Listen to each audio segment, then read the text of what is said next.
in the southwestern Pacific Ocean.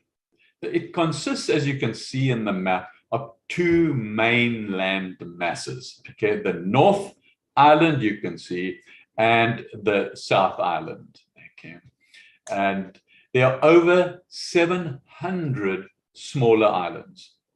So it is the sixth largest island country area, covering about 100,000 square kilometers. Okay, sorry, in Australia and New Zealand, we use the metric system, so most of it, but I'm sure you get an idea that it's pretty big, okay, from north to south, that is. Yeah. So New Zealand is well known for its excellent standard of living and tranquil pace of life, okay.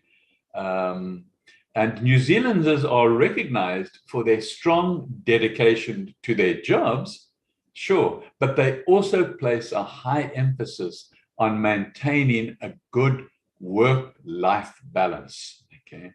So even in her largest cities, beaches and bike routes or national parks are never far away from a New Zealander. So New Zealanders enjoy the outdoors and like to spend time with friends and family, resting and relaxing. Okay. As for the climate, okay, as you go further north, you get really beautiful days. And as you go further south, you get much colder. And we're going to be talking about Queenstown right at the south, down the bottom here. But we'll also talk about Wellington up there. But let's just get a feel for the climate and the culture. So, because that's important if you're thinking of even touring, not necessarily having to retire, be aware of where the climate is best, okay? So New Zealand has moderate to cold climate, which means that the summers are relatively warm and dry, December through to February we're talking about here. And the winters are pleasant and wet, okay? That's June to August. So New Zealand doesn't have the same harsh weather as certain regions of the United States. So you'll be able to live a healthy outdoor lifestyle all year round. So New Zealand is such a large country. The weather varies depending on where you live. So you need to do your homework, okay? So it's warmer in the north, as I said earlier, and cooler in the south, okay? So winter snowfall is common in Queensland, right on the South Island, the bottom of the south of the South Island, okay, which is located really in a place where that area is going to get snow, okay? But it is very uncommon in Wellington, which is at the bottom of the North Island, okay, giving you a variety of weather to choose from if that's important to you. And but which I guess it would be if you were going to settle there, okay? So New Zealand has a distinct culture influenced by Maori and Polynesian cultures. So life there has a distinct and lively Pacifica feel to it that you won't find anywhere else in the world.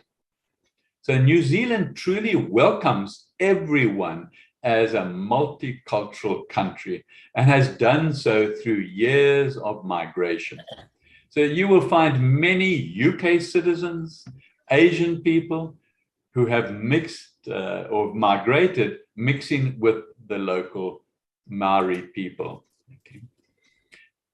And then the other most important question, once you've dealt with the things we've now dealt with, is what about the healthcare? Okay. Always a big question for people getting to our age.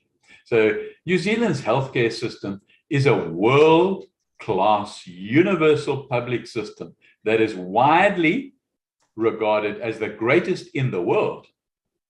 So it has universal free healthcare. And that can be supplemented with private health insurance if you want to skip the queues, which you get obviously when you got free public healthcare. So the healthcare system required that all residents have equal access to the same level of care from a comprehensive and preventative system. So it's absolutely amazing. So in New Zealand, seeing a doctor is simple.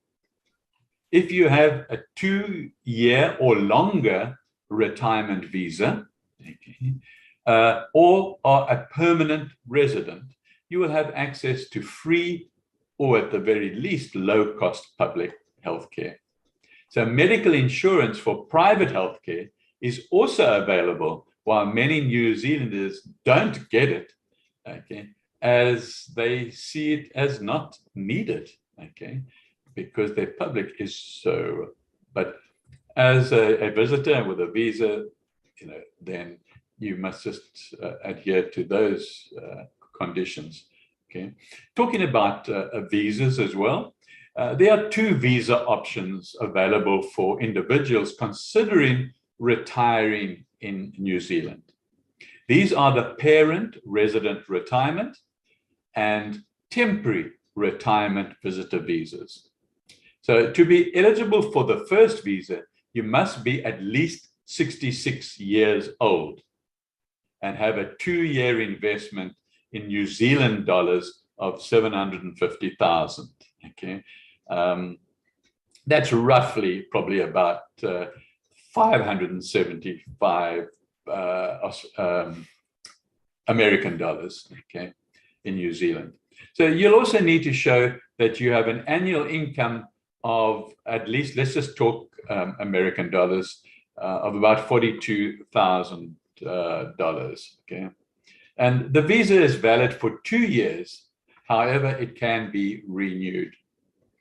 So the parent, the parent resident retirement visa has several noticeable differences. For starters, you'll need to show that you have a New Zealand citizen or permanent resident adult child. So it gives you an idea of what you're in for. The other question that I was asked in the previous class is, how much do you pay for, this, that, and the other thing? So let me just give you some sort of indication. If you buy milk, 1 liter or 1 quart of milk, I think you use quarts in America, you'd pay just over $2. Bread, 1 loaf of bread will be about $3. And eggs, a dozen of eggs would be somewhere in the $4. And beef, let's say 2.2 pounds, which is a kilogram of beef, would be about